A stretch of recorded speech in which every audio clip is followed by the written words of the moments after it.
After spotting a bargain I couldn't resist on eBay, I ended up with a neat little Gate Loco Works loco. The first task was to strip out the AA non-rechargeable batteries and manual control with a reversing switch and replace them with two lithium-ion 14500 AA-sized cells, a recharge socket, a single-pole double-throw switch, and a Deltang RX65 receiver controller. She now seems quite happy pottering about.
What I like about Gate Loco Works locos, apart from their price, is that they are supplied with a form of four-wheel drive using a simple pulley system.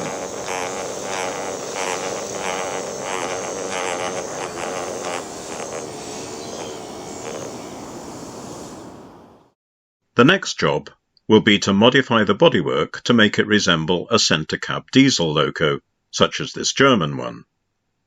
Watch this space for the next instalment.